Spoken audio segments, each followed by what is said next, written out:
நிலத்தில் வைகாசி விசாகம் தன்னில் இந்நிலத்தில் வைகாசி விசாகம் தன்னில் எழில் குறுகை வருமாறா இறங்கு நீயே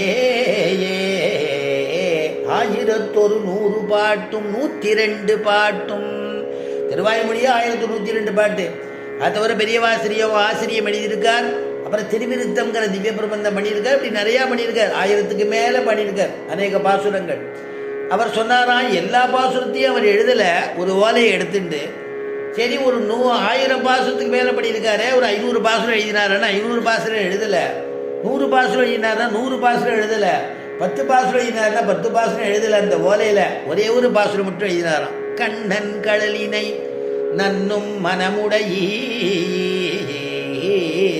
கண்ணன் கடலினை நன்னும் மனமுடையீர், எண்ணும் திருநாமம் திண்ணம் நாரணமே.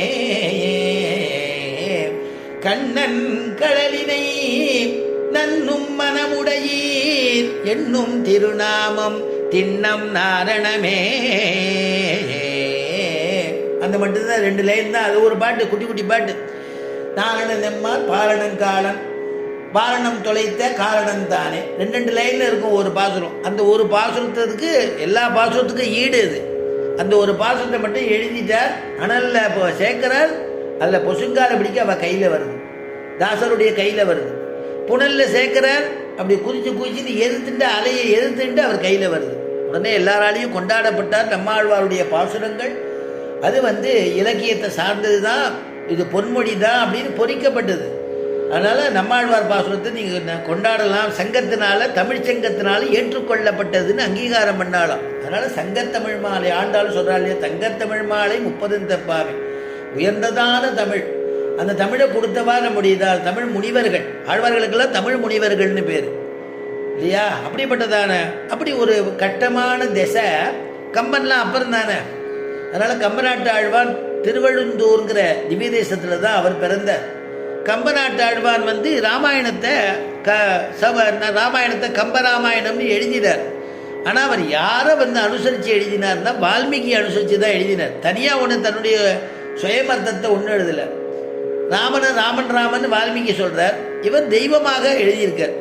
கம்பநாட்டு ஆழ்வான் தெய்வமாக எழுதினார். அவர் எழுதும் பொழுது அவர் எழுதினதுக்கு பிரமாணம் என்னன்னா, நாரணன் விளையாட்டெல்லாம் நாரத முனிவன் கூற ஆரண கவிதை செய்தான் அறிந்த வால்மீகி என்பான். சீரணி சோழ நாட்டு திருவழுந்தூருள் வாழ்வோன் காரண கொடையான் கம்பன் தமிழினாள் கவி செய்தானே. நாரணன் விளையாட்டெல்லாம், நாரணனுடையதான விளையாட்டுனா என்னன்னா அவனுடையதான அவதாரம். லீலா விபூதி நித்திய விபூதின்னு 2 உண்டு. நித்திய விபூதி சாஸ்வதமாக இருக்கக்கூடிய வைகுண்டம். லீலா விபூதி ராமனா கிருஷ்ணனா அவதாரம் பண்ணுறது. அவனுடைய அவதாரத்தெல்லாம் யார் சொன்னான்னா நாரதன் உபதேசம் பண்ணாராம். நாரணன் விளையாட்டெல்லாம் நாரத முனிவன் கூற, நாரத முனிவன் கூற அதான் ஆரண கவிதை செய்தான். வேதமாக சாஸ்திரமாக ஆரணங்கள்னா வேதம் உயர்ந்தது இல்லையா? அந்த உயர்ந்ததாக கவிதை பண்ணா யாருன்னா வால்மீகி. ஆரண கவிதை செய்தான் அறிந்த வால்மீகி என்பான். சீரணி சோழ நாட்டு திருவழுந்தூருள் வாழ்வான். திருவழுந்தூர்ங்கிற திவ்ய தேசத்தில் வாழக்கூடியதான இந்த கம்பன் காரண கொடையான் கம்பன் தமிழினில் கவி செய்தானே. காரண கொடையான் அந்த கம்பன் வால்மீகி ராமாயணத்தை தமிழ் பண்ணினார். அதில் உள்ள விஷயத்தை தான் சொல்லியிருக்கார். சிலது தான் அனுபவத்தினால மாற்றியிருக்கார் தவிர பண்ணியிருக்கார் அப்படின்னு. அது பரஸ்வதி சொல்லும் பொழுது கூட நாடிய பொருள் கை கூடும் ஞானமும் புகழும் உண்டா, பீடியல் வழியதாக்கும் வேரியல் கமலை நோக்கும், நீடிய அரக்கர் சேனை நீருபட்டடிய வாகை சூடிய சிலை ராமன் தோல்வழி கூறுவார்க்கே. தோல்வழி சீரிய சிலை ராமன் தோல்வழி கூறுவார்க்கே. அடிய குருநாதர் சொல்லுவார், கடைசியில் முதல்ல சொல்லிட்டு சொல்லணும், அதுதான் பரஸ்ருதி, அதுலேயே அர்த்தம் புரிஞ்சு போயிடும். என்னன்னா, சிலையிராமன் தோல்வழி, ராமனுடைய தோல்வழி வீரத்தை எவனொருத்தன் சொல்றானோ, நாடிய பொருள் கைகூடும் ஞானமும் புகழும் உண்டா.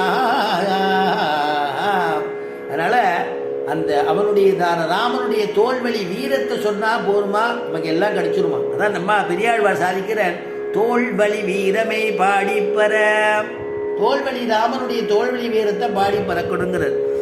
கம்பர் ஒவ்வொரு இடத்துலையுமே ராமனுடைய தோள் கண்டார், தோளே கண்டார், தொடுகடல் கமல மன்ன தாள் கண்டார், தாளே கண்டார், தடக்கை கண்டார் மகுதே, தயரதன் புதல்வன் என்பார், தாமரை கண்ணன் என்பார், புயல் இவன் மேனி என்பார், பூவையே பொருதும் என்பார், மஜலுடை துளவம் என்பார், மானிடர் அல்லர் என்பார், இன்பரி இவ்வூரில் வந்த முனிவனை இறைஞ்சும் என்பார், தயரதன் புதல்வன் என்பார். கம்பன் அப்படி அனுபவிச்சு நமக்கு சார புழிஞ்சு கொடுக்குறான். அப்படி ஒரு கம்பநாட்டு ஆழ்வான் பண்ணினதான இந்த கம்பராமாயணம் அரங்கேற்றத்துக்கு ரொம்ப பாடுபட்டாராம். அப்போ யார் இதுக்கு அங்கீகாரம் பண்ணணும்னா, சித்திரக்கூடம்ங்கிற நம்ம சம்பிரதாயத்தை சித்திரக்கூடம்னு சொல்கிறது திவ்ய தேசம். அது சிதம்பரத்தில் இருக்கக்கூடிய 3000 பேர் இருக்காளாம் தீட்சிதார். அவ இந்த கவியை இது உண்மையான கவிதான், பகவத் தத்துவமான கவிதான், வால்மீகி ராமாயணத்தில் உள்ளதுதான் இவர் சொல்லியிருக்கார் அப்படிங்கிறத அங்கீகாரம் பண்ணணும். தில்லை 3000